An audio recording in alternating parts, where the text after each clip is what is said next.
Hanya Yesus yang kita tinggikan hari ini, amin. Sekarang dan selama-lamanya hanya Yesus. Siapa yang setuju?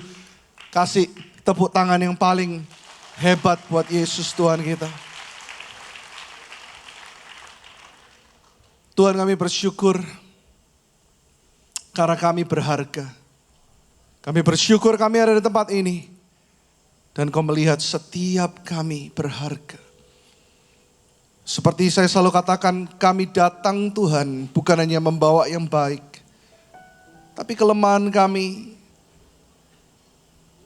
keburukan karakter kami, sakit penyakit kami. Jangan ada yang ditutup-tutupin hari ini. Datanglah, come as you are. Datanglah sebagaimana engkau ada. Karena Dia mengasihimu. Amin. Karena kita, Dia menderita. Karena kita, Dia disalibkan. Agar dunia yang hilang diselamatkan dari hukuman kekal. Oh, karena kita, sama-sama katakan. Dia menderita, karena kita, Dia disalibkan.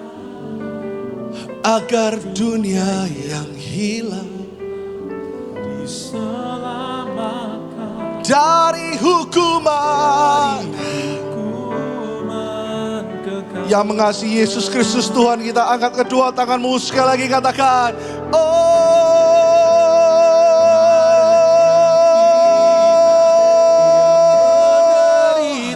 we love you Jesus. Karena kita, Dia disalibkan agar dunia yang hilang diselamatkan dari hukuman kekal, agar dunia yang hilang diselamatkan dari hukuman kekal, agar dunia yang hilang diselamatkan. Amin. Dari hukuman kekal. Bukankah keselamatan adalah harta yang paling berharga? Amin. Oh, Yesus adalah harta yang paling berharga. Katakan, Yesus adalah harta yang paling berharga. Katakan kepada kanan kiri, cari 5 orang, katakan, Yesus adalah harta yang paling berharga. Haleluya. Yohanes 10 ayat 17 sampai 18 saya bacakan untuk Anda. Bapa mengasihi aku oleh karena aku memberikan nyawaku untuk menerimanya kembali. Anda melihat scene tadi, Anda melihat drama tadi. Tidak ada satu orang pun yang mengambil nyawaku, kata Yesus. Tapi akulah yang menyerahkannya dengan rela. Ayat 18 kita baca sama-sama. 1, 2, 3. Tidak seorang pun mengambilnya daripadaku, melainkan aku memberikannya menurut kehendakku sendiri. Aku berkuasa memberikannya dan berkuasa menerimanya kembali. Inilah tugas yang kuterima dari Bapakku. Kita lihat bahwa Tuhan Yesus tidak pernah dipaksa mati. Tetapi Dia menyerahkan dirinya karena kasihnya. Makanya temanya hari ini adalah kasih. Katakan kasih. Dan Dia berdaulat penuh atas segalanya. Gak ada satupun dikatakan bahwa Dia adalah firman. Dan firman itu adalah Allah. Dan firman itu menjadi manusia. Dan Dia tetap Allah 2000 tahun yang lalu. Tetapi Dia dengan rela. Dan di atas setiap keterbatasan manusia. Dia tidak terbatas oleh waktu. Dia melihat Anda, Dia melihat saya, Dia melihat Petrus, Dia melihat Yudas yang akan mengkhianati Dia. Dia tahu segala sesuatu, tapi Dia memilih untuk tetap memilih murid-muridnya. Dia tetap memilih kita. Ada satu quote hari ini bahwa salib bukan tanda kekalahan, tetapi kasih yang diberikan secara sengaja. Kita boleh baca sama-sama di hari Jumat Agung ini. 1, 2, 3. Salib bukan tanda kekalahan, melainkan kasih yang diberikan secara sengaja. Sekarang katakan ke kanan kirinya, kasih yang diberikan kepadamu. Ayo, 1, 2, 3. Salib bukan tanda kekalahan, melainkan kasih yang diberikan kepadamu secara sengaja. Saya kasih 2 poin. Poin yang pertama, God is love. Tuhan bukan punya kasih, Tuhan bukan memiliki kasih yang besar, tetapi Tuhan itu adalah kasih. God is love. Bahkan 1 Korintus 13 ayat 13 berkata seperti ini. Demikianlah tinggal ketiga hal ini, kita baca sama-sama, yaitu apa? Iman, pengharapan, dan kasih. Dan yang paling besar diantaranya ialah, kita melihat bahwa iman itu adalah hal yang luar biasa, bukan? Halo, Alkitab berkata, tanpa iman, tanpa kekudusan, tidak satu orang pun melihat Allah. Bahkan Tuhan katakan dengan iman kau sanggup memindahkan gunung. Bukan literally, bukan secara harafiah. Kita ngomong kepada gunung Semeru atau waktu kita on the way ke Tretes, kita lihat gunung yang luar biasa, kita katakan pindah, bukan. Tetapi artinya gini, iman itu luar biasa, powerful. Dengan iman kita bisa menghadirkan kuasa. Dengan iman kita bisa melihat kuasa kesembuhan dinyatakan. Bahkan dengan iman Yesus, Lazarus yang mati dibangkitkan. Siapa yang setuju iman itu luar biasa. Tetapi Tuhan berkata, selain iman ada yang namanya pengharapan. Orang bisa hidup dengan pengharapan yang luar biasa, orang bisa bertahan hidup. Saya kemarin membaca satu artikel, ada seseorang, ini kisah nyata di tahun 2013, orangnya namanya Harrison. Harrison ini adalah seorang Afrika. Dia bekerja sebagai chef di kapal yang cukup besar. Dan suatu hari kapalnya tenggelam sampai ke dasar laut. Harrison ini terjebak di ruang udara yang sangat kecil. Masih ada udara di sana. Dan ternyata dia anak Tuhan. Selama 3 hari dia ada di dasar laut. Tetapi karena ada pengharapan dalam Kristus. Dia terus berdoa, air semakin naik. Dia minum sedikit, dia lihat ada bahan makanan apa. Karena dia terjebak di kantong udara yang kecil itu. Tapi dia tetap berharap. Sampai ketika tim penyelamat datang untuk mengambil. Dia melihat mayat-mayat temannya sendiri sebelah kanan kirinya. Dan tim penyelamat itu kaget ketika tim penyelamat itu pegang tangan si Harrison. Dikira Harrison sudah meninggal, tetapi Harrison memegang tangan tim penyelamat ini dan dia hidup. Dia hidup sampai hari ini dan dia bersaksi dengan pengharapan orang bisa hidup. Dengan pengharapan orang bisa bertahan hidup dengan luar biasa. Hari ini mungkin ada yang sakit. Anda membawa kanker dalam tubuhmu mungkin. Engkau terhimpit dengan masalah keluarga. Engkau terhimpit dengan karaktermu, masa lalumu. Engkau terhimpit dengan traumamu. Saya katakan selama masih ada harapan. Ketika engkau terhubung dengan Tuhan. Seperti lagu yang ditulis oleh Yesua Abraham. Ketika engkau connect dengan Tuhan dan hanya Yesus saja yang kau harapkan. Saya percaya ada masa depan yang penuh dengan harapan. Dan hari ini tangan Tuhan sendiri yang menjamamu, yang menyembuhkanmu. Dengan pengharapan orang bisa bertahan hidup. Tetapi saya kagum dengan ayat firman Tuhan ini. Iman, pengharapan, dan kasih. Dan dikatakan yang paling besar diantaranya adalah kasih. Tuhan memilih jalan kasih. Tuhan memilih dengan sengaja untuk tinggal di dalam kasih. Bahkan dia represent. Dia memperkenalkan dirinya sebagai kasih. Kenapa? Karena poin yang kedua, kasih selalu menang.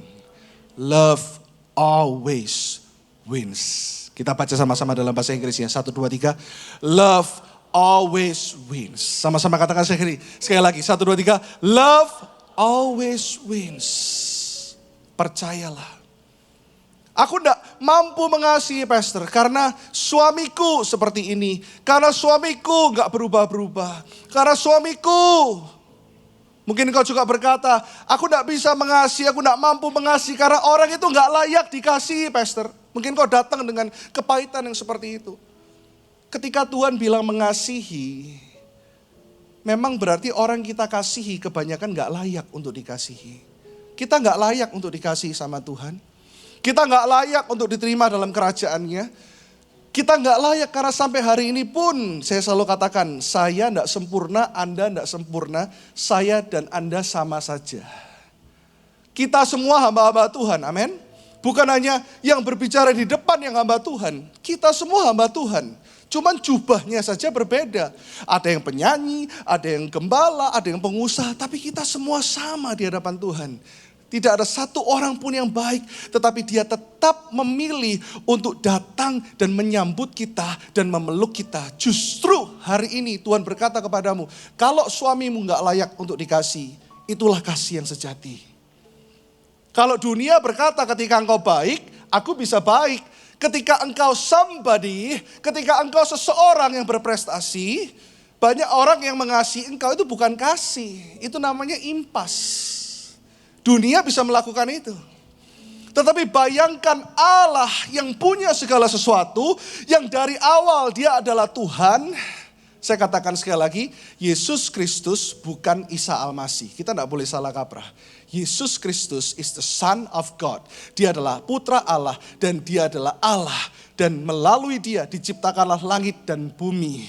Isa Al-Masih bukan Yesus Kristus. No, tidak sama. Yesus Kristus adalah nama di atas segala nama.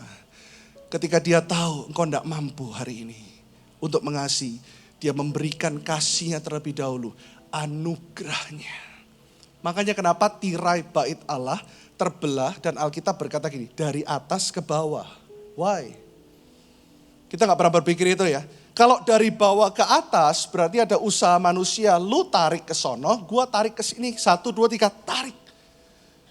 Tetapi karena kasih Allah begitu besar dan Allah tidak membutuhkan perbuatan baik manusia, sorga yang merobek tirai itu dari atas ke bawah ketika Yesus menyerahkan nyawanya. Supaya kita tahu bukan kita yang bisa datang kepada hadiratnya, tetapi dia yang keluar dari hadiratnya untuk membawa kasihnya, membawa nyawanya, membawa hidupnya untuk hari ini. Anda mengambil sebuah keputusan, aku mau mengasihi. Pak Pendeta, aku mau mengasihi. Susah, iya susah. Untuk mengasihi orang yang tidak layak kita kasih, susah. Katakan 1, 2, 3, susah. Tetapi ketika kita terhubung dengan Tuhan, firman-Mu itulah dasar hidupku. Kata Tuhan gini, kalau mereka itu tidak layak, justru itulah kekristenan. Ketika engkau mengasihi orang yang membenci engkau, engkau tidak sama dengan dunia ini. Kita suka salah kaprah ya. Kita mau mengasihi di saat orang baik sama kita. Itu bukan mengasihi. Tetapi mengasihi adalah di saat orang tidak baik atau tidak memandang kita. Itulah kasih yang sejati. Suatu hari saya pelayanan di sebuah daerah. Saya ketemu dengan sepasang suami istri yang melayani Tuhan dengan begitu rupa. Saya waktu itu masih seumuran Yesua Abraham mungkin. Yesua Abraham ini masih sangat muda. Saya tadi berbisik dengan Pastor Karsten, ingat gak kita waktu merintis gereja ini, kayaknya kita seumuran sama dia. Tapi kelihatan tua ya? Enggak, kelihatan mature. You look mature bro. Dia menyembah Tuhan dari hati. Dan saya masih ingat waktu itu saya melayani dan saya ketemu dengan satu keluarga ini. Saya terkagum-kagum bagaimana saya melihat tidak ada kepura-puraan, suaminya begitu mengasihi istrinya. Ya usianya jauh di atas saya, pernikahan mereka 10-an tahun waktu itu. Lalu saya tanya secara singkat, kenapa kok Anda bisa punya hati seperti ini? Anda melayani Tuhan dengan luar biasa. Ya, mereka ke penjara, mereka bagi-bagikan vitamin, makanan, mereka support gereja mereka. Mereka sepenuh hati, cinta gembalanya saya lihat. Saya mau belajar dari pernikahan Anda berdua ini, Om dan Tante. Waktu itu saya panggil mereka, waktu itu saya masih jadi penginjil, belum jadi gembala. Apa rahasianya bisa seperti itu? Kok bisa pernikahanmu seperti ini? Si tante cuma tersenyum dan berkata, Pastor, saya mau cerita. 15 tahun saya belajar mengasihi suami saya ini. Suami saya ini dulu ateis, tidak percaya Tuhan. Dia benci gereja. Dia benci orang Kristen. Bahkan karena tinggal dalam kebenciannya. Dia selingkuh berkali-kali. Dan waktu dia cerita itu suaminya meneteskan air mata bukan dengan malu. Dan istri berkata, banyak ya jemaat kadang ketemu pendeta bilang, iki lu pastor, apalagi orang Surabaya kan gitu kan. Boncek noneram iki pastor. Wes nek turu ngorokan, ngamuan gitu ya enggak. Kalau ini dia ceritanya enggak gitu, dia bilang, ini dulu pastor. Sebelum berjumpa dengan kasih Tuhan, dia pemabuk, maaf ya Pak, saya ceritakan boleh ya. Enggak apa-apa mah, kesaksian aja. Dia penjudi, dia enggak pernah pulang. Sampai suatu hari saya bertekad saya mau ceraikan dia. Saya mau tinggalkan dia. Karena itu layak. Dia gituin aku kok. Tapi suatu hari saya ikut ibadah doa biasa pastor di gereja. Lalu hamba Tuhan tuh bilang, mengampuni itu 7 kali. Artinya apa? Tidak terbatas. Karena kenapa? Kita harus sadar loh. Kalau kita harus ngampuni orang yang bahasa Ibraninya bocengli. Tahu ya? Karena kita harus terlebih dahulu sadar Tuhan telah terlebih dahulu mengampuni kembocenglian kita. Katakan kanan kiri dengan rendah hati bilang kamu tuh dulu bocengli loh ya. Ya, dulu ya. Lalu setelah kebaktian doa itu saya bertekad mengasihi bukan karena aku terima kasih. Mengasihi karena aku terhubung dengan kasih. Anda mungkin gak mampu mengasihi hari ini. Mungkin Anda gak mampu. Katakan kepada Tuhan setiap hari seperti saya berdoa. Tuhan aku gak mampu Tuhan mengembalakan. Tuhan aku gak mampu Tuhan. Justru ketika kita gak mampu. Kemampuan Tuhan turun. Anugerah Tuhan turun. Kasih Tuhan turun. Kebaikan Tuhan turun. Di hadapan Tuhan kita gak usah sok mampu dan sok beriman. Kita cuma ngomong saja sama Tuhan. I am nothing without you Lord. Aku gak ada apa-apa ya tanpa Engkau Tuhan. Dan ini doa ibu itu setiap hari. Suatu hari suamiku pasti berubah. Dia lihat besoknya suaminya selingkuh lagi. Dan kalau selingkuh terang-terangan maaf. Ketika suaminya tidur dia tumpang tangan Tuhan. Dia suami yang baik. Sekalipun batin ini meronta-ronta pastor. Pastor kan tahu saya ini suka masak steak. Saya sudah ambil pisau itu saya mau bikin dia steak yang medium rare pastor. Ya, medium rare itu setengah matang gitu ya. Tapi Tuhan kembali lagi berkata, aku juga mengampuni kamu, ampuni dia. Berdoa selama 15 tahun, 15 years. Dan ibu ini tetap melayani Tuhan. Ibu ini tetap mendidik anak-anak cinta Tuhan. Sampai suatu hari, gak ada angin, gak ada hujan. Ketika suami ini setir mobil, tiba-tiba radio berbunyi dan berkata, kau mengasihiku. Dia cuma dengar lagu itu. Makanya lagu pujian itu powerful. Lebih dari yang kuduga, bahkan di saatku. Dia cuma dengar lagu ini. Tiada menyadarinya. Kadang kita gak sadar. Kau sentuh hatiku. Tahu lagu ini? Dengan kasih yang sempurna. Kau mengampuniku. Lebih dari yang ku rasa. Dia orang yang tidak kenal Tuhan, dia benci gereja, dia benci. Bahkan dia benci istrinya, tapi dia, kau mengasihiku lebih dari yang kuduga. Kau mengampuniku lebih dari yang ku rasa. Tiba-tiba dia tidak tahu kenapa air mata mengalir. Dia ini pemimpin, dia bos. Dia punya kekuatan untuk memerintahkan banyak orang di pabriknya. Tetapi hari itu Tuhan berjumpa di mobil itu.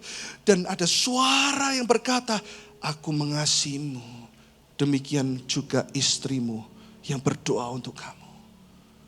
Dan singkat cerita, di mobil itu dia mengalami perjumpaan dengan Tuhan. Tidak ada satu orang pun yang menuntun dia untuk menerima Yesus. Hari itu dia menerima Yesus. Hidupnya berubah 180 derajat. Dia dibaptis. Dan bahkan dia memimpin seluruh keluarga besarnya untuk menerima Yesus Kristus sebagai Tuhan dan Juru Selamat hari ini.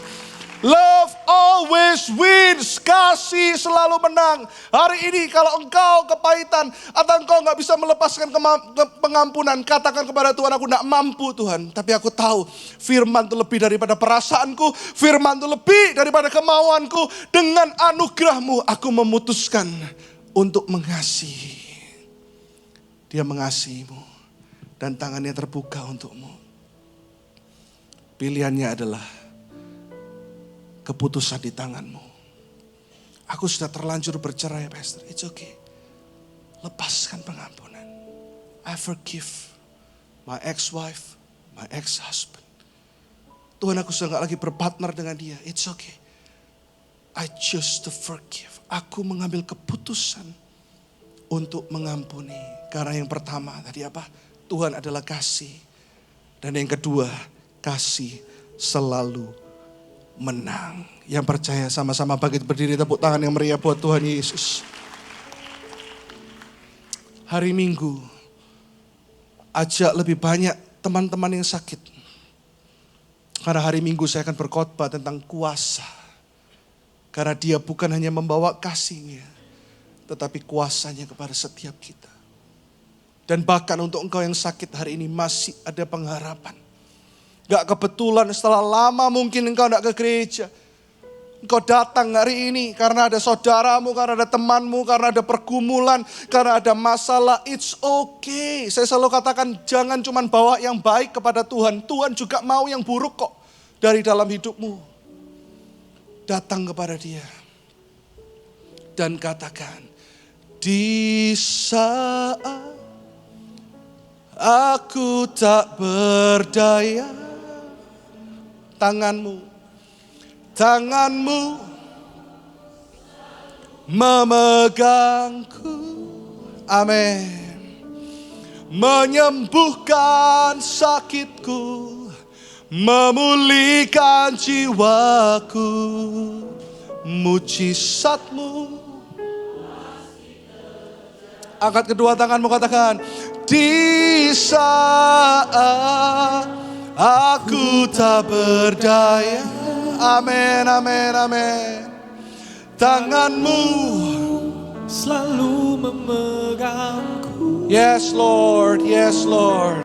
Menyembuhkan sakitku, memulihkan jiwaku, mujizatmu Pasti terjadi. sekali lagi angkat kedua tangan kita sama-sama katakan, haleluya. Oh, rabasyararararabo.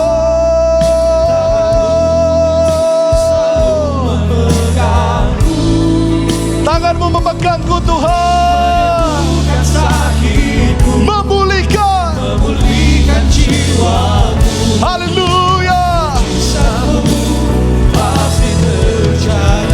Sekali lagi sama-sama katakan, di saat aku tak berdaya. Katakan, aku tak berdaya Tuhan.